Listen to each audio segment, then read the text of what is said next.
Hola, bienvenidos a un nuevo video. Yo soy Blanca Fuentes y en el video de hoy vamos a trabajar con la lectura, las y los profesionales de la docencia, revalorización de las maestras y los maestros. En los últimos 50 años ha predominado una política curricular instrumental,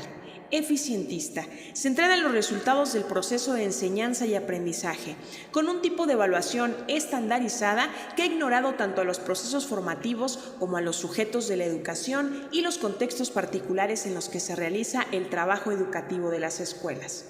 Desde entonces, las políticas educativas han reducido el trabajo de las profesoras y los profesores a meros operadores de programas de estudio que instruyen de manera normativa los objetivos de aprendizaje, las competencias o aprendizajes clave,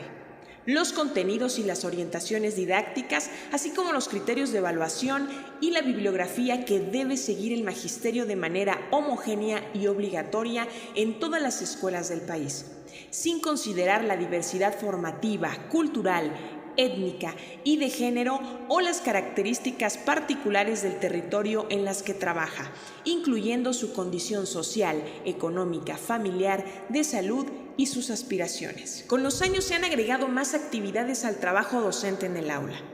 Ahora deben preocuparse por las reuniones del Consejo Técnico Escolar, la participación en la gestión de la escuela, la planeación y la evaluación, además de negociar con supervisores y directores, capacitarse, mantener su clase en orden y vigilar la disciplina en los recreos. La actual división del trabajo docente y la forma de organizar la actividad pedagógica encomendada a las profesoras y los profesores se ha construido históricamente desde la ignorancia, el menosprecio o incluso la represión de su condición de profesional de la educación. Ello ha provocado que la actualización y mejora de los programas de estudio para la formación inicial y continua de las maestras y los maestros sea igualmente instrumental, porque se ha fomentado que sean ayudantes para aprender y su función se reduce a instruir, informar, aconsejar y animar. El ejercicio y mejoramiento del trabajo docente se ha impuesto normativamente con base en los resultados del aprendizaje de las y los estudiantes como principal indicador, y el currículo de educación básica como referente instrumental de la enseñanza. Ambos responden a intereses burocráticos que imponen la calidad educativa como finalidad del sistema educativo. La tendencia ha sido que en la mayoría de las escuelas de México se establecieron conocimientos y valores que no surgieron de sus maestras y maestros, sino de especialistas, políticos y funcionarios ajenos a la realidad de las y los estudiantes y sus familias. Mientras que los saberes y experiencias de las profesoras y los profesores no se han considerado necesarios en la construcción de los programas de estudio ni socialmente relevantes. Se ha ignorado la autonomía que tienen para otorgar otros significados a los programas de estudio y reorganizar la enseñanza de acuerdo con sus saberes docentes. En contra de una política curricular centrada en una filosofía instrumental y utilitarista del conocimiento, las maestras y los maestros han sido los principales sujetos de la sociedad que han sabido mantener la utopía, la emancipación y la esperanza en el porvenir a través de la educación de niñas, niños y adolescentes. El magisterio ha sabido definir sus apuestas y con ello su quehacer ético, político y educativo ha interrogado el modelo curricular instrumental de la educación pública. Ha apostado por la movilización pacífica y el diálogo abierto. Ha interpelado al sistema educativo y ha intervenido en la realidad con su trabajo docente. También ha asumido socialmente el compromiso con el futuro en contra del peso muerto de la historia, que es la indiferencia hacia el aprendizaje, la alimentación y la salud de la niñez y la juventud que acude a las escuelas diariamente. Indiferencia hacia los motivos que empujan a las y los estudiantes, sobre todo a las niñas, a retirarse de las escuelas temporal o definitivamente. Las maestras y los maestros se encuentran en todas partes del territorio, desde el rincón más alejado del país hasta el barrio más céntrico de cada ciudad. Ellas y ellos conocen a su población, sus costumbres, necesidades, contradicciones y su expresión en las escuelas. Como conjunto, solo a profesoras y profesores les es dado este don de ubicuidad. Maestras y maestros han asumido el cuidado de sus estudiantes, a la par de la continuidad de los procesos formativos y han mantenido la vida en las escuelas. Este trabajo lo han llevado a cabo en condiciones favorables y adversas, como lo vivido durante la pandemia del SARS-CoV-2, la situación más desafiante después de la Revolución de 1910. Por eso José Vasconcelos dijo en su momento de ellas y ellos, que cada vez que yo pienso en la patria, serán ustedes los que le presten rostros. Será también en ustedes donde ponga la fe que vacila y no haya sitio donde asentarse. El mismo Jaime Torres Bodet expresaría que héroes y maestros no cesan de combatir en nosotros y con nosotros mientras nos esforzamos por merecerlos. Estas ideas pueden verse en el artículo 3 de la Constitución, en el que se establece que las maestras y los maestros son agentes fundamentales del proceso educativo y, por tanto, se reconoce su contribución a la transformación social. Tendrán derecho de acceder a un sistema integral de formación, de capacitación y de actualización, retroalimentando por evaluaciones diagnósticas, para cumplir los objetivos y propósitos del sistema educativo nacional. De lo anterior, se desprende que las maestras y los maestros son profesionales de la educación que han aprendido y desarrollado conocimientos y experiencias que les otorgan una visión amplia y profunda de los procesos educativos, por lo que se reconoce su condición de intelectuales que convocan a las y los estudiantes al saber disciplinar, escolar, comunitario, científico, social y cultural. La gran tarea de las profesoras y los profesores de educación básica es decidir las posibilidades de educación, emancipación y transformación de la realidad desde los procesos educativos. Sus saberes y experiencias les permiten decidir cotidianamente el sentido que le van a dar a los contenidos. ¿Cómo se pueden alcanzar estas posibilidades educativas desde el saber didáctico? ¿En qué espacios y tiempos se pueden desarrollar y cómo se involucran y comprometen las y los estudiantes? Por esta razón, se reconoce la autonomía profesional de las profesoras y los profesores para decidir sobre la forma de interpretar e implementar el currículum, así como los criterios de evaluación de los aprendizajes, la didáctica de su disciplina, el trabajo colegiado interdisciplinario y su formación docente. La autonomía de las profesoras y los profesores de educación básica es un derecho y una conquista del magisterio semejante a la libertad de cátedra de la educación superior. Asimismo, es un principio curricular de toma de decisiones de las maestras y los maestros para plantear contenidos, didácticas y proyectos desde los territorios, de manera individual y colectiva. La autonomía docente se entiende como un ejercicio crítico que practican las maestras y los maestros durante los procesos educativos, en diálogo constante con las y los estudiantes para decidir los alcances y las limitaciones de sus acciones pedagógicas dentro y fuera de la escuela. Su autonomía les permite una lectura permanente de la realidad para redefinir su enseñanza, planeación y evaluación de acuerdo con las circunstancias que marca cada proceso en relación con el sujeto y sus saberes. La autonomía profesional y curricular de las maestras y los maestros se desarrolla en un contexto de relaciones sociales, por lo que se define en función del compromiso y la interacción que tienen con la escuela y con la comunidad. Es fundamental que las profesoras y los profesores dispongan y participen en la creación de puentes institucionales, organizativos y curriculares para construir, junto con sus estudiantes, vínculos pedagógicos con la comunidad y así comprender las necesidades y demandas de esta, especialmente a través de las familias. La autonomía curricular implica que los programas de estudio serán instrumentos útiles de orientación pedagógica toda vez que el magisterio los asuma como propios, lo que implica un trabajo de reformulación de su enfoque y sus contenidos.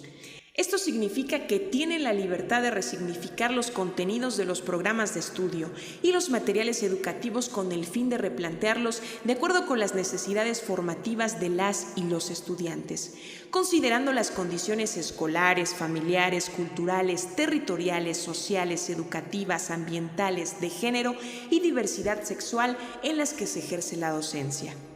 Este principio curricular parte del hecho de que la realidad social e histórica, en sus distintos planos y dimensiones, tiene múltiples significados de acuerdo con los territorios en los que interactúan los miembros de la comunidad, incluyendo el medio ambiente. El ejercicio de la docencia implica acercarse a la realidad de los procesos de enseñanza y aprendizaje en el marco del territorio concreto en el que se está situando el hecho educativo, en donde estudiantes y docentes interactúan en espacios sociales culturalmente simbólicos, resignificados constantemente en un marco de tensiones, sentidos de pertenencia y construcción de identidades de la diversidad en sus múltiples rostros. Respecto a este plan de estudios, la autonomía profesional y curricular de las maestras y los maestros de educación básica y de escuelas normales significa que estén en libertad de decidir los contenidos de la disciplina que van a trabajar de manera conjunta con los contenidos de otras disciplinas en el campo de formación que les corresponde, o más allá de este. Asimismo, pueden decidir cómo, con qué medios, en qué espacios y tiempos van a vincular dichos contenidos con los ejes articuladores en un campo de formación específico, lo que implica elegir también las acciones que van a realizar para vincular lo aprendido en cada campo con la realidad de niñas, niños y adolescentes en el marco de la escuela y la comunidad.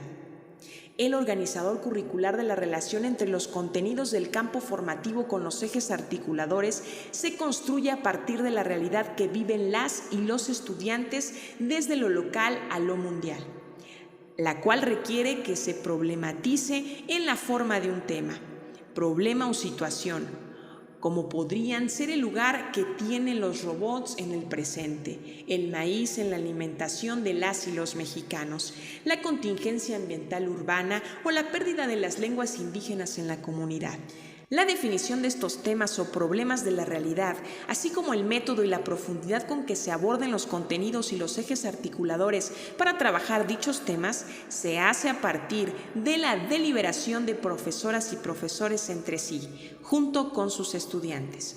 Los métodos, conceptos y saberes que se desprendan de su experiencia, aunados a la realidad en que viven, las condiciones de aprendizaje de sus estudiantes y los contenidos referidos en los programas de estudio, son recursos que tienen las maestras y los maestros para decidir el planteamiento didáctico que van a desarrollar con sus grupos. Esa autonomía la faculta para construir metodologías pertinentes a la lógica, los temas y las problemáticas de cada ámbito del saber y su articulación con otras disciplinas en cada fase de aprendizaje de los campos formativos, desde el nivel inicial hasta la educación secundaria.